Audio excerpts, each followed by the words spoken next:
मित्रांनो, मंगळ महादशेच्या तिसऱ्या भागात आपले स्वागत आहे. 2026चे पहिले 6 महिने राष्ट्रासाठी कृती, स्थैर्य आणि पुनरुत्थानाचा काळ. मंगळ महादशेचा प्रारंभिक उपक्रम आता प्रत्यक्ष फल देण्यासाठी तयार आहे. नोव्हेंबर-डिसेंबर 2025मध्ये दिसलेली युद्धसदृश परिस्थिती आता स्थैर्याकडे वळत असेल. शासन, अर्थ, संरक्षण आणि विज्ञान या सर्व क्षेत्रांमध्ये भारत शक्तिसंपन्न, संयमी प्रवासावर निघालेला दिसेल. शासन व नेतृत्व क्षेत्रामध्ये रवी 14 जानेवारी दुपारी 3च्या सुमारास मकर राशीत प्रवेश करेल, पण तोपर्यंत कुंभेमध्ये. मंगळ 20 फेब्रुवारी पहाटे 4 वाजेपासून मकर राशीतील प्रवेश. उच्चस्थ मंगळ राहील. शनी कुंभेत मार्गी पूर्व भाद्रपदा नक्षत्रात. गुरु मिथुन राशीत फेब्रुवारीत मार्गी होईल. त्याचं फलित काय असेल? शासनात शिस्त, नियंत्रण आणि ठाम निर्णयाचा काळ असेल. उच्चस्थ मंगळ प्रशासनात कठोर पण परिणामकारक सुधारणा घडवतो.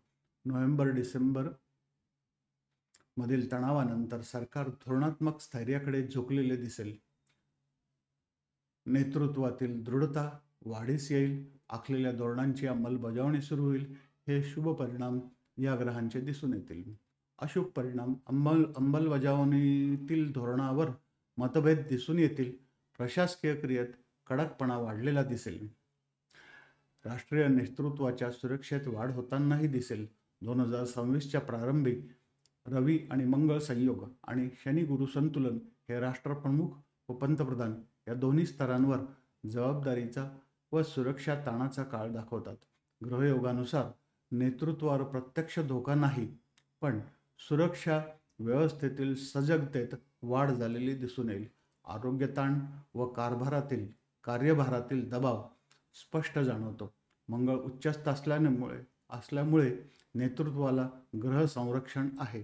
त्यामुळे धैर्य, निर्णय क्षमता व प्रतिकूल परिस्थितीवर निर्णय दिसून येते. शनी मार्गी असल्याने शासन संस्था एकत्र राहून सुरक्षा संरचना बळकट करतील. फलनिष्पत्ती अशी आहे या ग्रहांची. पंतप्रधान स्तरावर जबाबदारीचा काळ, सुरक्षा संकेत सक्रिय, परंतु ग्रहस्थिती संरक्षणकारी राहील, त्यामुळे धोका टळलेला असेल. अर्थव्यवस्था, उद्योग आणि व्यापार.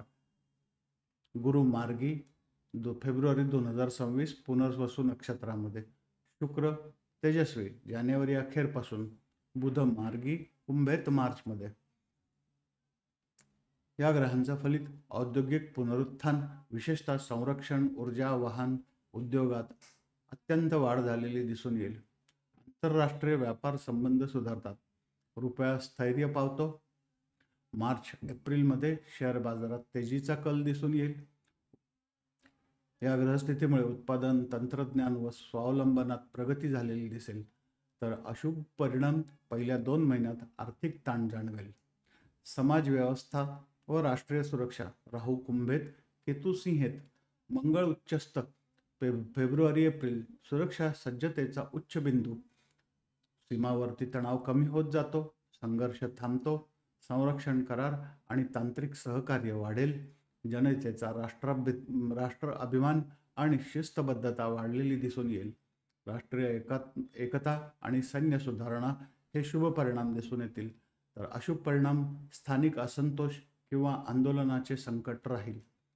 आरोग्य आणि पर्यावरण क्षेत्रामध्ये सूर्य शनी योगामुळे थकवा आणि उष्णतेचा ताण.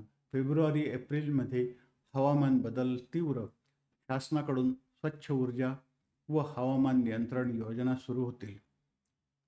आरोग्य सेवा व औषध उद्योगात उत्कर्ष झालेला ह्या शुभ ग्रहांच्या परिणामाचा पैलू दिसून येईल. दुष्काळ सदृश्य परिस्थिती, मानसिक थकवा हे अशुभ परिणाम जाणवतील. शिक्षण, विज्ञान व संस्कृती. गुरु मार्गी आणि शुक्र तेजस्वी असल्याने शिक्षण व संशोधनात या दोन्ही क्षेत्रामध्ये प्रगती झालेली दिसून येईल. अंतराळ, अणुशक्ती, तंत्रज्ञान व संस्कृती या 4 स्तंभात भारत जागतिक पातळीवर अग्रस्थानी गेलेला दिसेल. संशोधन व विज्ञानात प्रगती होण्याचे शुभ संकेत मिळतात, तर अशुभ संकेत निधी वाटपातील विलंब जाणवून येईल. शासन क्षेत्रावर शिस्त, नियंत्रण आणि स्थैर्य दिसेल. सावधगिरी, धोरणात्मक मतभेद टाळावे लागतील. नेतृत्व आणि सुरक्षा, संरक्षणकारी योग, सजग व्यवस्था, सावधगिरी, कार्यभार व ताण यातून सांभाळावी लागेल. अर्थव्यवस्था, औद्योगिक व चलन स्थैर्य मिळेल.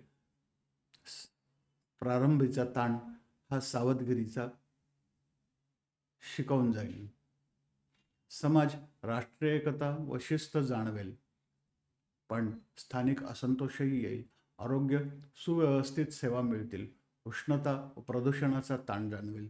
शिक्षण, विज्ञान, संस्कृतीचा उत्कर्ष, पण निधीमध्ये विलंब होईल. 2026 पूर्वार्धात भारताला नवीन स्वरूप देणारा काळ ठरतो.